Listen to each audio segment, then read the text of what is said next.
It felt like we had a productive bye week, good bye week, just same mentality that we talked about after the game as far as just the growth of this team and having the maturity just to keep getting better. We felt like got some good work in the bye week. Guys were able to get a couple days off, which I also think is important when you start talking about the just the longevity of um, of the season. So just not just physically, but mentally. And then we came back here on Sunday and got a bonus practice in for the week and took yesterday off, and we're back at it this morning. So feel good with the mindset that we have leading into conference play. Understand that you know what it takes, just one game at a time. The respect that I have for everybody in this league, and you know, making sure our team has the same, that we won't go into a game without the utmost respect for our opponent. I think starting this week with Indiana State, just had a ton of respect for Coach Mallory. We talked about that in the team meeting this morning. They're going to be well coached. They're going to play extremely hard. It's going to be detailed. I'm sure they had a great week off too, with the intention to grow and get better. And so that's the way that we're preparing. We're excited to get back out on the field. We talked about that again today too. I think meeting with the leadership council yesterday, it's like we're ready to go play. You know, whenever it's good, but then also you know, you're anxious to get back out there and play. And when you have a team that loves to play, that's a good thing. Dan, you can go ahead and start us off with questions. Morning, Coach. Morning, how's it going? Going well, thank you. When you look at the teams that you've taken to the playoffs, you know, not to ignore the offensive side of the ball, but it's really been your defense that has always had an outstanding year. So what have you seen from your defense this year that leads you to believe they might be headed down that path?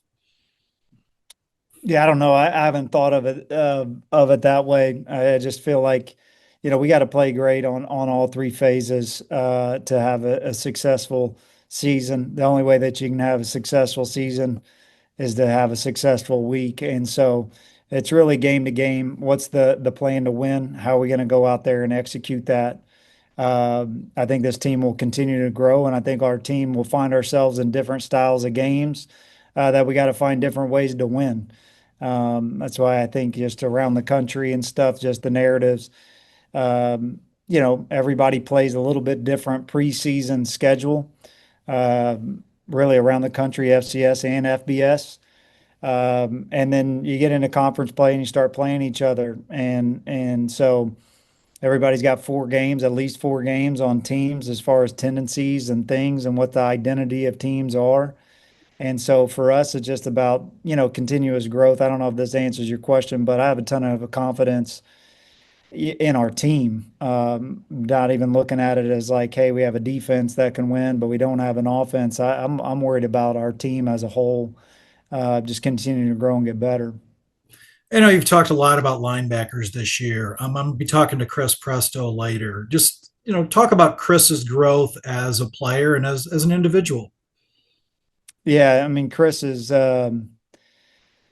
just A plus, just as far as and he came here that way. You know, great score story. Wasn't recruited really out of high school. A little bit comes from a great high school program. Jack Daniels down there, who I've known for a long time. Um, and you know, honestly, we offered him based on, you know, Jack is one that just produces great players, and whenever he gives a stamp of approval on what type of kid you're going to get, and Chris has came up here, and we quickly knew after a summer and a fall camp of Chris as a true freshman, like, you know, what the potential was for him. I mean, he made an impact when he was a true freshman, just more of the mentality. And I think, you know, coaches around the country would probably have somebody that comes to mind with that. Just the way he works, his maturity, his leadership skills. Um, he's a joy to have.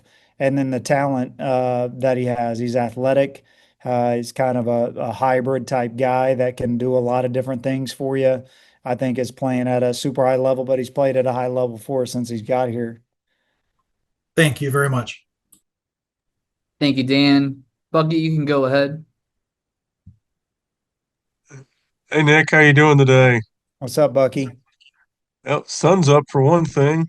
There you go. Um, yes. Anyway, I was going to ask. I know in the past you've talked about using the bye week in some ways to maybe self-scout a little bit. I know you're probably not going to divulge what maybe you self-scouted, but did you do that same type of thing this year? And if so, was there anything you discovered maybe that can kind of help you improve down the road? Yeah, I mean, you're constantly doing that every week. Obviously, with the bye week, you have a few days in there that your schedule's a little bit different as far as not having the game that week, so you can spend some extra time. We're not a program that has a bunch of analysts running around here and extra coaches and things like that. That some of those schools that have that's their job. And so for us, just a little more time, but you're doing that each week too. I think if you're a good coach, you got to be conscious of that. And then there's some, I think, when you watch the best teams around the country, they play to their strengths. I mean, by the time you get to the end of the season and it's championship games, we have a few tweaks here and there to break some tendencies, of course. But I think whenever you watch the longevity of great teams and seasons, they play to their strengths and they do what they do and they execute at a high level. So I think there's a fine balance into that of like, hey, we can't run this because we did it last week and they had a scout card of it. Um, I think you get yourself in trouble when you do that. I think for us, we have to line up and we have to play fundamentally sound football in all three phases. And I would rather have a team do that than we're out there trying to worry about all these things and not allowing our team to go execute. So, and to answer your question, we're always looking at those type of things.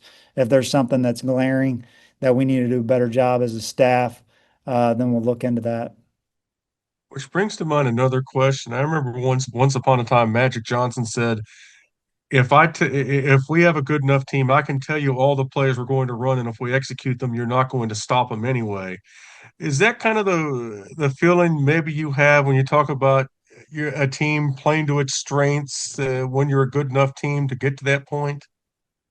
Yeah, I think so. I mean, I think that the best teams that you play, there's certain things that they're going to do and they do them, right? You have to be able to go out there and execute and stop them. This game will always come down to who blocks well, who is great in block destruction and gets off blocks and makes tackles, right? So Yeah. that's what's awesome about this game. I mean, you have to communicate well. You have to physically win your one-on-ones. It's like if we went out and scrimmaged our own defense that we've seen, hundreds of reps against each other, right? You're going to have to go out and just execute and win one-on-ones and block and tackle and not make penalties, all of those things. And good teams do that, and they find themselves winning more than they lose. You mentioned Indiana State. Based on what you've seen from their first four games on video, what do they do that really concerns you?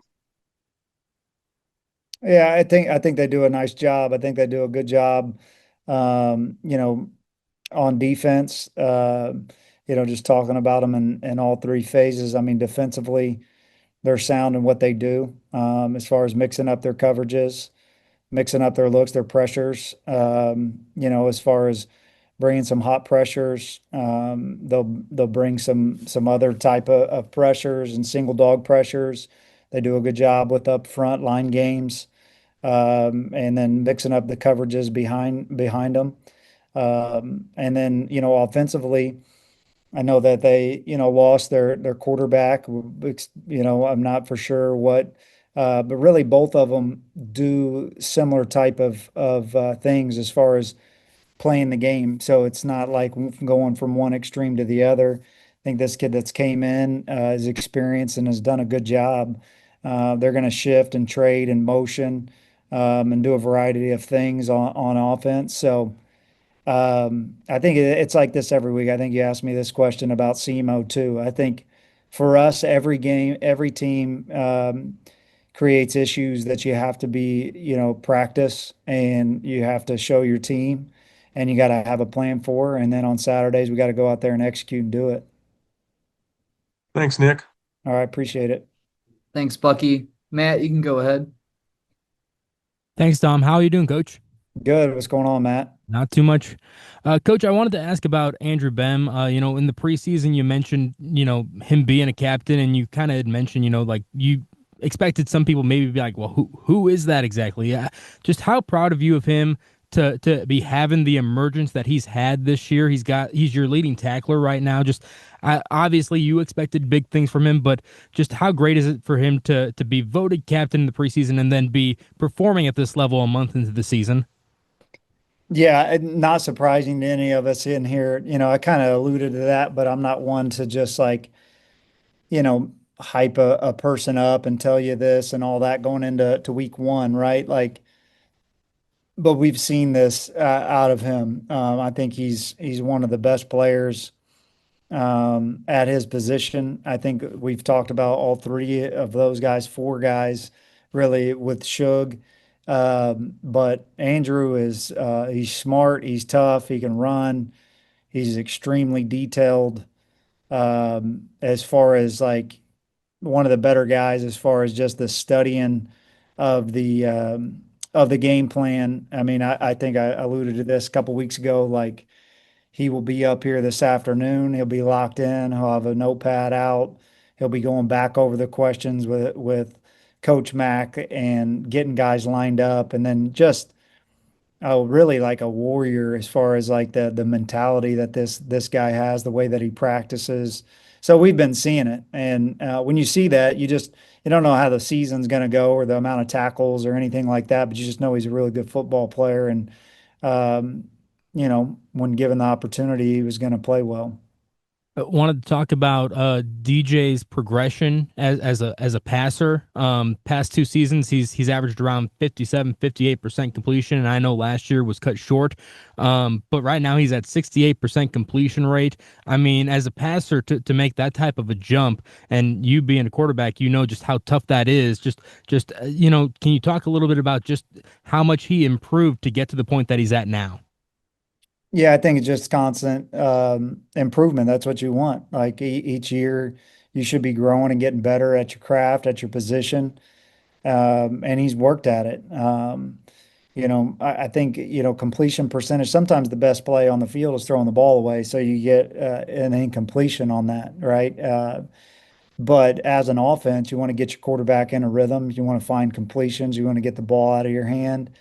And then, like anybody that passes for a high percentage, right? It starts with that. It starts with being on the same page, him and I, and the rest of the staff, as far as where the ball needs to go, getting through your progressions, identifying the coverage, all of those type of things, right? And then it's guys make plays. I mean, you got the catching the ball, protecting.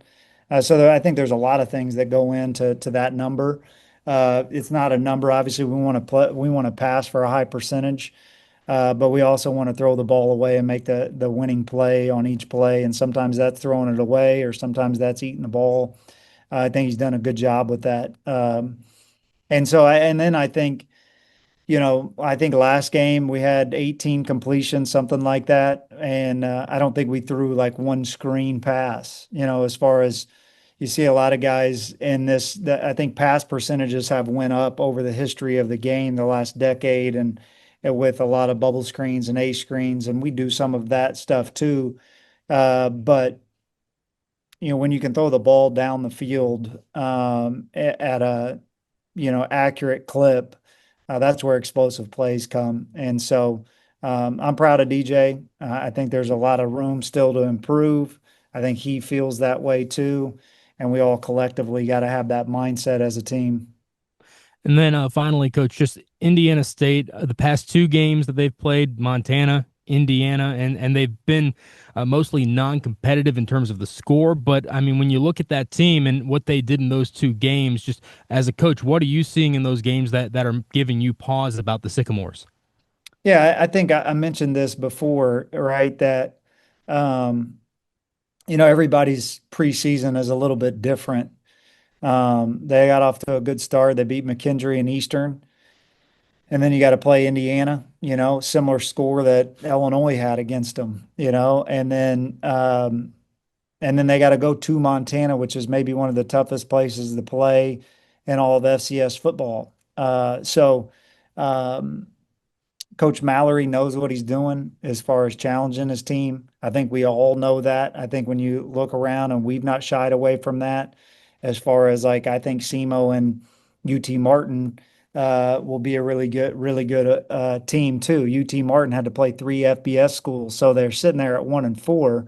But how many other FCS teams would be 1-4 with their schedule, right? Or three losses against FBS schools. And so too many times people are looking at these records and then, but then it's like, okay, what top 25 teams or top 15 teams would have the exact same record with that playing Indiana and at Montana? How many teams would be 2-2? A lot of them. And so I don't look at the records. I know Coach Mallory. I know the way that he coaches. I know the way that he's going to prepare his team. And that's the way that we've got to prepare to go out there and play well on Saturday. Thank you, Coach. Thanks, Matt. Let's go to Jake now. Morning, Coach. How are you? Doing pretty good, Jake. Are you getting a stroll in, or I am. It's nice are you outside walking in today. circles? I've seen that same light up above there for a while. I think you're walking in circles. I wanted to step outside the office. It's nice today. It's sunny. It's nice. There you go. So I had a question for you. I'm not sure if you may not have seen it, but there was an article within the last 10 days on Sports Illustrated that linked DJ Williams to being nominated or at least in contention for the Walter Payton Man of the Year award. I know you don't speak about that stuff yet, but are you shocked that his name is being in those circles for that award? No, I mean, I've said this at the beginning of the year that I think DJ Williams was one of the best players in the country. Who wins the Walter Payton Award? You got to win a bunch of games, right? There's not anybody. I think last year Tommy Mellott won it, and they played in the national championship game. They won a conference championship. The year before that, I think South Dakota State's quarterback won. They won the national championship, right? So it's early in the season. It's like the Heisman. I think he knows like you got to win, right? You got to win. You got to have your focus on that. He's obviously, and I've said that, from media days and whatever it was, like I wouldn't trade him for anybody in the country. So I think that he has the skill set. We got to do a lot of good things as a team for those things to happen. You can't go into the game wanting that or anything like that. And I know, I mean, I'm around him every day, a lot of hours. So that's not a topic of conversation or anything. It's about getting zeroed in. You understand how you get yourself to play well, and that's being locked in and practicing well and all that. All that other stuff will come with it. I feel like there's some defensive players that should be on the Buck Buchanan watch list too. They have to show me somebody that's that's better than some of those guys. That will come too. Those lists will get updated. You just concentrate on keep the main thing, do your job. All that stuff takes care of itself. And do you feel DJ's done a pretty well or very well job adapting to what you've asked him to do, given the fact he was hurt last year to where he is today? Yeah, I mean, you've watched the games. I think he's a pretty talented player and he's doing a good job. And it's not just him, but the guys around him. Do you feel he's one of those players in your program that has the ability to elevate the guys around him, or is it the guys around him who elevate him? Yeah, no, I think pro scouts come in here and talk and ask a lot of those type of questions. A good question. DJ's got a great presence about himself where people gravitate towards him, and he's a voted captain by his teammates for a reason. He was voted captain last year on the team last year as a transfer. That's hard to do. He has a natural presence about himself, and so. But you touched on it as well. Like, there's nobody that's been like the player of the year or any of that kind of stuff, but without good people around you, right? Like there was some incredible plays in the last game that we had skill players, VD, you know, and really all of them at the skill position, making plays, running the football, all of those things. So that's what I mean. Like it's if you want to be a first team all conference corner, then win the conference championship and you'll probably be on that list, right? It won't be who has the most tackles, you get to be all conference. It's put on the tape and earn the respect of the coaches that are watching that tape. You know, because those are the guys that vote for it. You know, we don't vote for any of those things. It's like when you put on tape, when I put on Indiana State and you consistently are watching it, it's not like let me get the stat sheet. Like I don't look at any of that. Like who's their leading tackler? It's like when how those plays come. Like I want to watch a guy that's playing relentless, block destruction is a real problem. Then it's like, okay, we got a game plan for this guy. Like he's a difference maker. And so all those things they take care of themselves if you win and you just play good football. And just finally for me, I know it seems like forever, but you guys are finally home again. You know, it's got to feel nice, right? I mean, family weekend, you feel it's finally nice to be back playing in your own building. Yeah, without a doubt. I think our guys have handled it extremely well. You know, it's the first time really in my career that you've been an entire month without playing a home game, right? Like we weren't at home the whole month of September, but our guys handled it well. Starting, you know, three straight night road games, getting back late, just having the process oriented mindset. Um, then we get a bye and then we come back home. And sometimes playing at home has distractions of its own as well, you know. And so we've got to quickly get into that mindset of playing at home. But of course, you'd love to play at home. I think there's going to be a great crowd. Saluki fans need to show up and create a home field environment. And then like we have stated like we have to perform for them, right? And that's about going out and playing our brand of football that people like to see as far as the maturity, playing hard, playing together, and that's what we expect to do Saturday.